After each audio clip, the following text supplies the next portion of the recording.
Como definir então uma meta? A gente já falou um pouquinho sobre os indicadores de resultado e indicadores de progresso. E agora, uma vez que você tem esses indicadores, você precisa definir uma meta. E existe uma técnica, pessoal. A gente usa muito quando nós fazemos alguns projetos de Six Sigma, né, de Green Belt ou de Black Belt, mas eu vou te dar uma dica que ela é relativamente fácil para você aplicar. É utilizando aí a técnica dos quartis, nessa ferramenta chamada Boxplot, né, que é uma plotagem de pontos, como se fosse uma caixa. Ela só tem essa cara aí meia feia, mas é uma ferramenta muito simples que você pode utilizar tanto no Excel como algum outro software. E ele te ajuda basicamente a dividir a tua série de dados que você está utilizando no seu indicador. E ela primeiramente coloca essa série de dados numa forma crescente e divide essa série em 4 partes. Então a gente vai ter aqui a primeira parte, né, o primeiro quarto de medidas, aqui a segunda parte, o segundo quarto, aqui o terceiro quarto e aqui o quarto quarto. Aqui é a medida menor daquela série, né? Aqui é a medida maior da série. Aqui é a medida mediana, aqui é a medida que a gente chama de primeiro quartil, terceiro quartil. A mediana é o segundo quartil. Então você não precisa se preocupar muito com os detalhes, que eu vou dar um exemplo ilustrativo de como isso funciona para que você possa ter um conceito de definição de meta um pouquinho diferente do que a gente vê por aí. As pessoas começam a falar, olha, eu quero melhorar 10%, eu quero reduzir 10%, eu quero melhorar 20%, mas baseado em quê? Baseado em que suposição? Tá? Então a técnica dos quartis, ela te ajuda na definição das metas. Vamos dar um exemplo para que a gente utilize a técnica dos quartis para um indicador de resultado relativo à entrega. Então, basicamente, todo supervisor aí sofre em relação à entrega, né? Muitas vezes a grande maioria tem dificuldade em manter a entrega e de forma estável. Eu dei um exemplo aqui, eu chamei de linha 1 de produção, onde eu selecionei aí uma amostra sobre a produção diária de uma célula que eu chamei de linha 1. Nós pegamos aí uma amostra de 3 meses de produção, né? Cada mês em média com 21 dias e um total aí de 63 dados. 3 meses, uma média de 21 dias, 3 vezes 21, 63 dados. Eu utilizei aí o Minitab, que é um software mais estatístico, mas pessoal, fiquem tranquilos que você pode utilizar normalmente o Excel. Eu só estou dando um exemplo para que você possa aplicar isso no Excel. Eu usei o Minitab porque é um software que eu tenho facilidade em utilizar, mas pode ser aplicado perfeitamente no Excel. Então vamos analisar aí os indicadores relativos à entrega. Primeiramente vamos analisar um pouco o indicador de resultado produção diária. Se você faz aí um gráfico sequencial, no Minitab a gente chama isso de time series, né? Time é de tempo, series é de série, então é uma série temporal. É a plotagem dos dados ao longo do tempo. Então você pode ver aqui embaixo, né? Você tem o primeiro mês, o segundo mês e o terceiro mês. Então você tem o mês 1 aqui, o mês 2 embaixo, o mês 3 embaixo. E os dias referentes ao primeiro mês, os dias referentes ao segundo mês e o terceiro mês. Então aqui existe uma variabilidade natural aí de produção diária, onde a média foi 1.049 peças por dia, nesse exemplo ilustrativo que eu estou te dando. Então esse é um indicador de resultado, como a gente já viu lá atrás, e a gente está ilustrando aqui em relação ao que a gente chamou de produção diária da linha 1.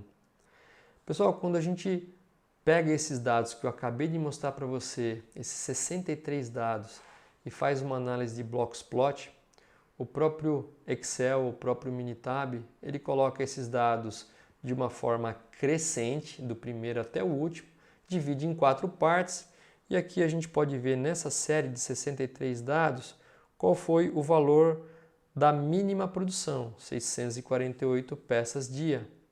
O valor da máxima produção, 1.569. O valor mediano, 1.052. Não é valor médio, é valor mediano. Aqui é o valor do primeiro quartil, que é 887 peças. Valor do terceiro quartil, 1.211. A mediana é também chamada de segundo quartil. Quando você faz um estudo de box plot nessa série, você tem esses dados que você pode observar. E qual que é a sacada aqui, pessoal? Sempre quando você quiser melhorar algum indicador, você vai sempre utilizar o que? O terceiro quartil, tá certo? Então, por exemplo, nessa série de dados, o quartil que a gente vai utilizar é o terceiro quartil, ou seja, a nossa meta vai ser 1.211 peças. Por quê? 25% das vezes eu já cheguei lá. Se eu já cheguei lá 25% das vezes, eu tenho condição de chegar lá novamente por um tempo mais prolongado. Se eu quero utilizar essa técnica dos quartis para alguma dimensão da qualidade total, onde eu tenho que reduzir alguma coisa, reduzir scrap, reduzir custo, reduzir acidente, eu vou usar sempre o primeiro quartil. Então vamos ver como vai ficar o nosso indicador. Então aqui é o indicador que a gente já tinha mostrado, eu tenho uma média de 1.049, né? Média aqui é a linha em vermelho, e eu vou ter então a meta, que é o terceiro quartil, 1.212 peças. Só voltando um pouquinho, então esse valor aqui do terceiro quartil, quanto maior melhor, né, para o caso de produção diária, então eu coloco a minha meta aqui 1.212. Tá? Então, no meu indicador de resultado, eu já consegui estabelecer a minha meta utilizando uma técnica. E olha só, pessoal, esse aumento significa 16%. Então, o que eu estou querendo dizer para você? Muitas vezes, no afã de querer definir uma meta, e muitas vezes com uma necessidade de agradar o chefe, a gente coloca lá 20%, 30%, ou coloca 5%, os mais conservadores, mas baseado no quê? Então essa técnica aqui ela te ajuda a partir do momento que você tenha no mínimo aí uma quantidade de 30 dados para dar um pouco mais de consistência estatística. Então muitas vezes você tem dados mensais, então o ideal é quebrar isso por semana, quiçá por dia, para que você tenha no mínimo uma série de 30 dados. Aqui a gente tinha 63 dados para ilustrar para você a técnica de definição de metas. E o que a gente quer no final, pessoal? A gente quer algo desse tipo, né? Você estava com 1.049, no estado futuro projetado, você quer atingir aí algo próximo da meta, tá? Mas ainda assim com uma variabilidade 50% menor em relação à situação atual. Então aqui é uma carta de controle, né? Só para que você tenha uma ideia, não precisa se preocupar com isso, só estou ilustrando o que seria ideal.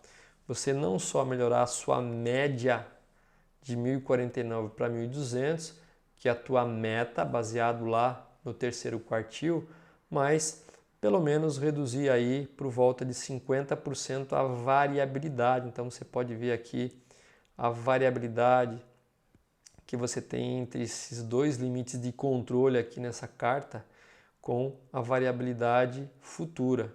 Então não só a gente melhorou a média, mas também reduziu a variabilidade. Então essa é uma técnica muito utilizada que a gente chama de técnica dos quartis para você poder definir a sua meta dentro do indicador de resultado e também do indicador de progresso.